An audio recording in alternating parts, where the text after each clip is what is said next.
Untuk pertama kalinya, polisi secara terbuka menjelaskan pembagian 2 klaster tersangka dalam kasus dugaan ijazah palsu Presiden ke-7 Republik Indonesia, Joko Widodo.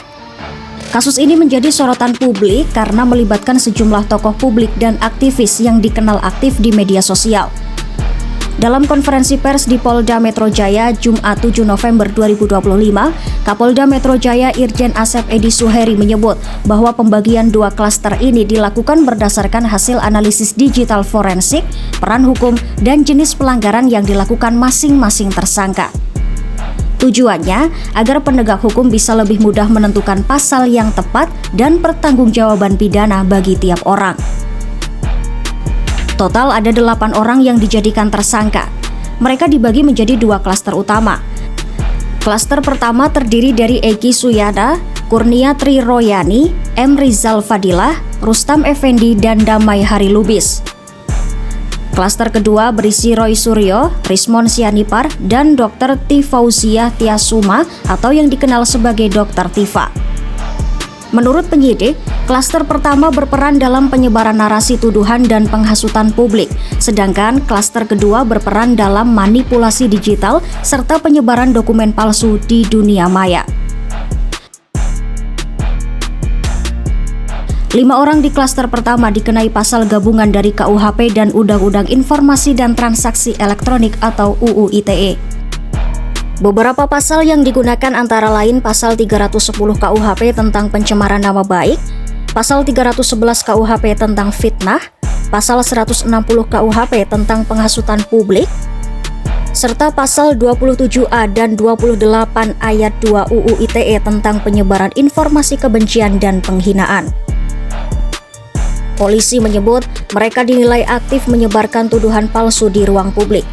Ancaman pidananya maksimal 6 tahun penjara. Sementara itu, klaster kedua yang terdiri dari Roy Suryo, Rismon Sianipar, dan Dr. Tifa menghadapi jerat hukum yang lebih berat. Mereka dijerat dengan pasal berlapis, termasuk pasal 32 dan 35 UU ITE tentang manipulasi serta pemalsuan data elektronik, serta pasal 45 dan 51 UU ITE dengan ancaman pidana antara 8 hingga 12 tahun penjara. Kapolda Irjen Asep menegaskan, hasil digital forensik menunjukkan adanya manipulasi visual terhadap dokumen ijazah Jokowi yang kemudian disebarkan secara publik. Menurutnya, analisis yang digunakan para tersangka tidak ilmiah dan justru bersifat provokatif di ruang digital. Dalam penyidikan, polisi telah menyita 923 barang bukti. Beberapa di antaranya adalah flash disk berisi 24 tautan video YouTube, tangkapan layar unggahan media sosial, serta fotokopi ijazah dan dokumen akademik. Selain itu, polisi juga mengamankan dokumen asli dari Universitas Gadjah Mada atau UGM yang menegaskan keaslian ijazah Jokowi. Barang bukti ini melengkapi laporan utama yang diajukan langsung oleh Jokowi ke Polda Metro Jaya. Beberapa tersangka sudah memberikan tanggapan atas status hukum mereka. Roy Suryo mengaku tetap tenang dan menghormati proses hukum. Ia menyebut langkahnya sebagai bagian dari penelitian publik berdasarkan Undang-Undang Keterbukaan Informasi Publik. Rismon Sianipar membantah melakukan manipulasi. Ia menyebut temuannya sudah dituangkan dalam buku berjudul Jokowi's White Paper yang bisa diakses masyarakat. Sementara Dr. Tifa menyatakan siap menghadapi proses hukum dan menyerahkan sepenuhnya hasilnya kepada Tuhan.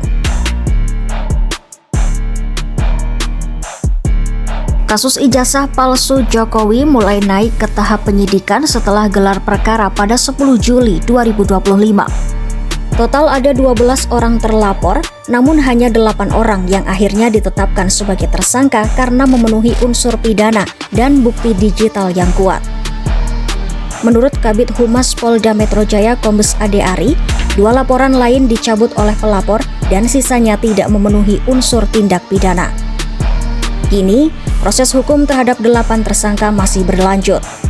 Polda Metro Jaya memastikan penyidikan dilakukan secara transparan dan berbasis bukti digital forensik.